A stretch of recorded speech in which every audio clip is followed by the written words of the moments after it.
Woo! Look how yummy that look, y'all.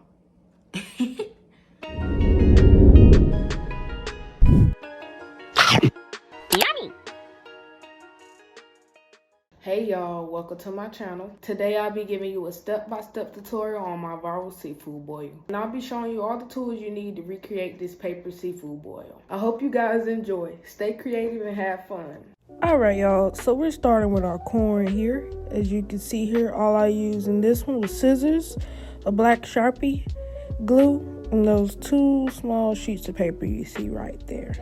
I feel like the corn is the easiest to make out of all of this. You're just going to start with your Sharpie and create little corn line ridges, like the little edges of the corn. As you can see I'm doing here, I'll zoom in for you. This is a pretty simple method to get the realistic corn look. That's why I like using this one so much. This took a little time, so I'll speed it up for you guys.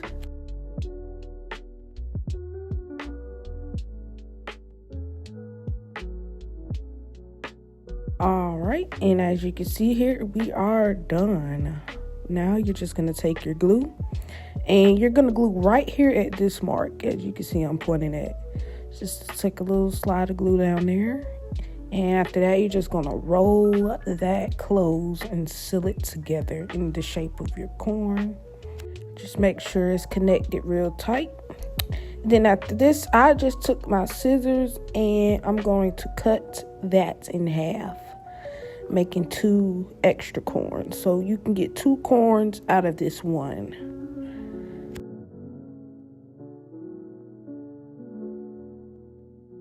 Alright guys, and there's the outside of your corn. For the inside of the corn, same method. We're going to just take our glue across this line here I'm pointing at, take your little slide down, and we're going to roll that up just like we did the corn.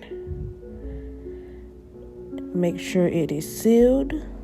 And I'm also going to cut this in half, the same size as the 2 corns I just cut. Alright, and once you're finished cutting those 2 in half, what you're going to want to do is you're going to take one and you're basically just going to slide it through the inside of the corn, just like I did here. And that's just going to give it more color, more life, more identity to the corn. And that is all. That is your corn, guys. I ended up making 6 of these total. Alright guys, next we're going to start on our potatoes. I just used these 2 sheets of paper, and for this I use glue, tape, and scissors. Starting with our brown paper, we're going to fold that in half and cut that down the middle. This is going to create 2 half potatoes for us.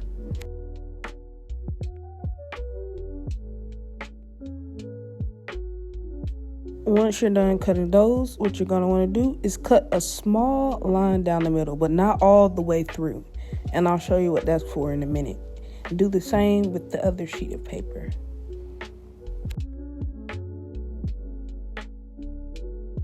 Now that line we just cut, we're going to use those folds to create a 3D shape of the potato.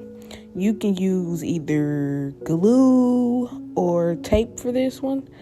Me personally, I ended up using glue for this. Either or works though. I put the glue right along this outline I traced.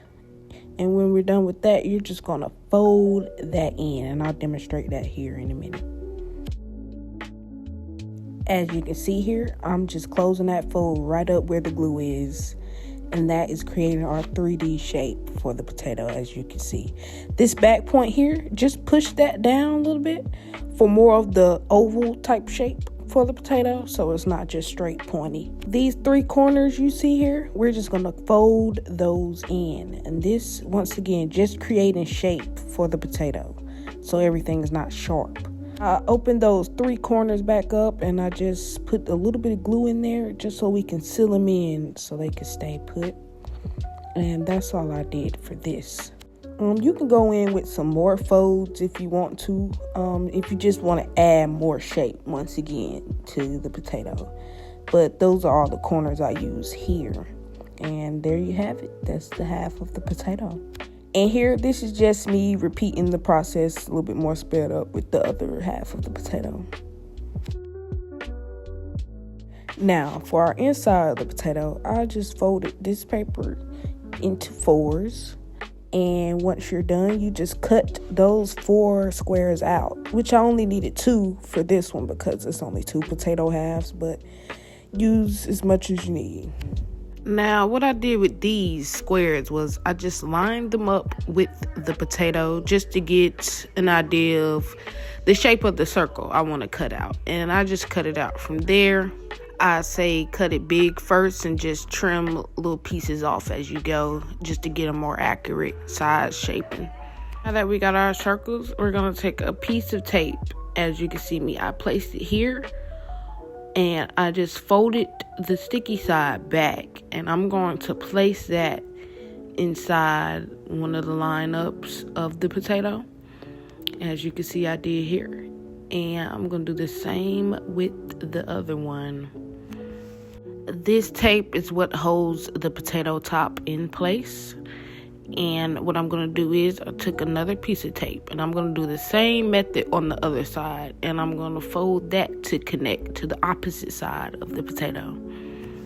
And that is the finished product of the potato. And I'm going to do the same method with the other potato.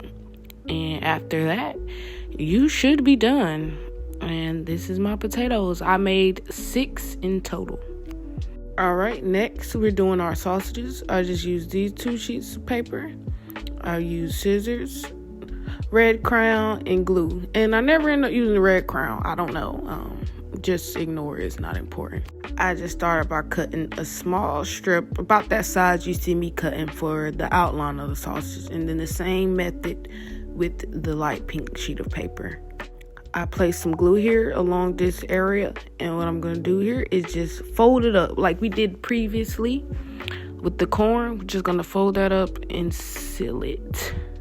And with this strip here, I'm just going to line it up with the top of the sausage, and you're just going to want to cut out like a little square rectangle but a little bit bigger than the size of the circle. With the 4 corners of our square, I just cut small line, not all the way through, but just each corner you want to cut a small line through there. And I'll show you what that's for in a minute. Now, with this, we're going to glue only 2 corners on opposite ends. Just take some glue, dab it on there. And what you're going to want to do is stick these corners to the inside of the top of the sausage we have here, as you can see me doing. I'm just gluing that in there, and I'm doing the same with the other side with the glue.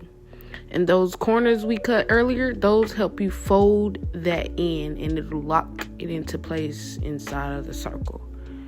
As you can see me doing here, I'm just pushing those corners in, and it is locking itself in place. Once you're done with that side, you just repeat the same method with the other side, and then there you have it. You have your sausage, guys. With this, I made 7 in total. All right, next up is our shrimp. As you can see here, I got these 2 strips of paper. This 1 strip of paper, I used a reddish marker and an orange marker. And then my scissors and my glue, of course. For this, we're going to start with the white sheet of paper. We're going to fold that in half and cut it. This is going to create 2 shrimps for us, and I'm going to show you what I'll do next. From here, I took my glue and I went right along this edge here, and just like we did with the corn, we're going to take this paper and we're going to roll it up about a small size, about the size of the shrimp that you see over there in the corner. And we're going to fold the left and right side creases of our papers inward, just to create more shape to the shrimp. You see, I'm just folding the corners in, and I'm going to do the same with the other one.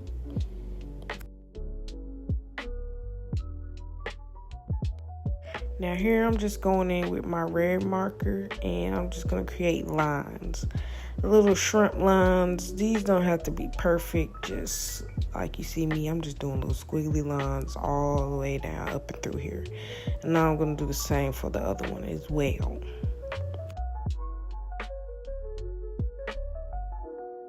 Now here, with our orange strip of paper, you're going to want to fold that around the shrimp to where both ends meet. And then you're going to cut that down, not all the way, just leaving enough space for where you can create legs for the shrimp.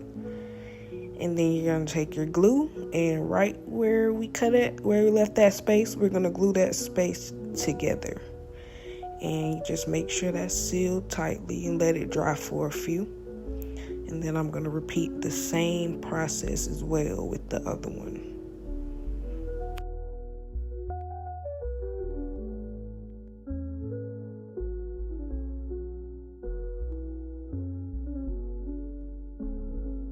Once you're done with that, you're going to go on each side of the shrimp and just cut a small line. As you can see me doing here, just cut a small line, not all the way through, but this is going to help us create folds. Once again, just adding shape to the shrimp. Those folds will create rounded edges. As you can see me doing, I'm just pushing that in, creating little folds inside the shrimp. And I'll just repeat this process along with the other one. Now for our shrimp legs, you're just going to go in and cut out triangle-like folds, just mini legs, like the size of shrimp legs. I couldn't really get a good visual here of what I was actually doing, but I was just creating legs with the pieces of the paper that we had left that we glued for the shrimp, and just little small tiny legs. Once that was done, you just scrunch them up. And I feel like that gives a good example of, like, you know how cooked shrimp looks when the legs are all shriveled up. That's just what I'm doing here. And I'm just going in and repeating the same process with the other shrimp. Once that was done, once again, I went in with this orange-like marker. Once again, just creating little squiggly lines just to give it a little bit more life to the shrimp. And once again, just repeating this process with the other shrimp as well.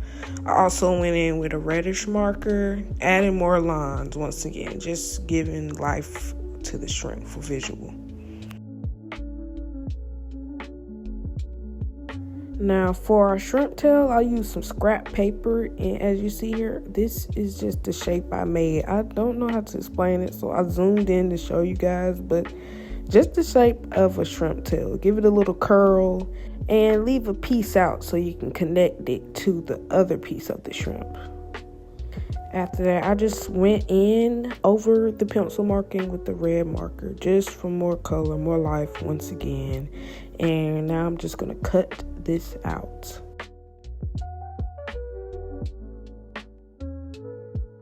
Once you have that cut out, you're just going to take your glue and glue along that piece that we left out there. And you're going to take your shrimp and connect that to the back of your shrimp. And once that's in there, it should give it like a little curl looking effect for the tail curl of the shrimp. And you're just going to repeat the same thing with the other side. And then from there, you're just going to take your scissors and cut small lines through the tail, but not all the way through. Once again, just giving it life, making it more 3D. And we're going to do the same thing with the other one. And once you're done with that, what you're going to want to do is just scrunch the ends of the tail up. And that's going to give you the full effect of a shrimp. Just repeating the process with the other one, and then you'll be done. And that is how you make your shrimp, guys. And I made a total of 10 here. Next up is our king crab. So here I just had 2 white sheets of paper, a red strip of paper. I got an orange and a red marker again, tape, glue, and my scissors, of course. We're going to start with our white paper, and once again, same method with the corn. We're going to glue along this line here. And what you're going to want to do is just roll that up. What we're doing is making the shape of our crab meat that's going to be inside the shell. And once you fold that up, you're just going to want to, once again, the left and right side, you're going to want to fold the creases in just to give it more shape. And here I'm just going in with the red marker and also went in with the orange marker, just adding color to the crab meat, as you can see me doing here. And that's all I did with that piece. And just like we did the shrimp, we're going to take our red sheet of paper and wrap that crab meat in there. Once again, putting glue where the folds had connected. And we're just going to seal that together. Once again, we're going to let it dry. And what you're going to do is cut some of that excess off just to give the crab more shape. And as you can see me, I'm going at the top, just cutting out in an oval type of shape here. Once again, just giving the crab some life, some definition, some shaping. And now I'm just going in with tape and we're sealing up those areas because me personally, the glue wasn't sealing it good enough. So I just went in with tape and sealed it up myself. And there you go. Now we're going to create our spikes for the crab. Right here, I just cut small little strips out of that piece of paper and I'm cutting them into smaller strips, in which I then folded those strips in half. And I'll speed that up here. These, once again, are just making sure the crab is more 3D and has life to it. Once you're done folding all these pieces, you're going to want to, one of the sides where you fold it, you're just going to want to cut it into a triangle-like shape. Just creating the spike for the crab. And you're just going to want to repeat this process with all those pieces once again. And here I am speeding that up for you guys again. And once that's done, you're just going to want to put glue on the opposite end from where the spike is. And you're just going to glue that down onto your crab. And once again, just repeating this process with the rest of the pieces. And after that, you should be done. I went in here with a marker. Once again, just adding more definition to the crab. I made 4 in total. Here's where it gets back more simple. Right now, we're just going to make our sauce for the crab boil. Here, I just used scissors, glue, and a reddish marker, and a brown strip and green strip of paper. What I did was just create a squiggly type circular shape. It's just sauce pieces, really. Just making it look like sauce is on it. And I then went in over that with the red marker just to give it more of that color of what the sauce would be. Or you could do whatever color you want your sauce to be. After that, I just cut the sauce pieces out. And with our green strip of paper, I just cut out, once again, small little strips, in which I then again cut those strips into smaller pieces. This is just creating little tiny green strips like parsley that we're going to add to give that more 3D effect to the sauce, giving it more life. Here you can see me just placing glue on top of the sauce where our red coloring is, and then I'm just dipping it right in those parsley sprinkles. And you can just set that to the side and let it dry and just continue repeating this process with all of that. Now I did go in with the red marker, just adding some lines just for more life, more effect to the sauce pieces once again, and that's all. Alright guys, so lastly, I'm just going to create a pan to put our boil in. Here I just use a big sheet of paper. I don't really have the measurements for it, but as you can see here, I'm just creating folds. And I'm cutting out these corners you can see me cutting here just to create flaps for when we get ready to fold the pan in to make it 3D. And here you can see me coloring small little ovals. Like how you see on those aluminum pans, they have like little oval shapes. That's just what I'm adding here. And I just added that all the way around the paper, as you can see. And I sped it up here just to make the process more simple. And after that, I just went and cut, like as you can see me cutting here, I'm just creating like a round type of shape just to give more shape to the pan. And now I'm just going over this with a gray crayon, which you can't really see in this light, but it's definitely gray. Sorry about that. But yeah, now we're just gonna tape our flaps in that we had cut out, and we're just gonna connect that to the insides of the pan. We're gonna put our pan together. I'm just adding extra tape on the outsides for more security. And then once you're done with that, you should have a pan for your seafood boil, guys. And that's all I did here with that. This step isn't really important. I'm just creating sauce for the bottom of the pan. And these are the seasonings I cut out to put on top of my seafood boil. I just sprinkle those right on top of there. All you gotta do is just cut out tiny little pieces of paper. And now your seafood boil should be complete, guys. I hope you guys' project turned out well. Once again, thank you for watching. Be sure to like and subscribe for more tutorials. Bye.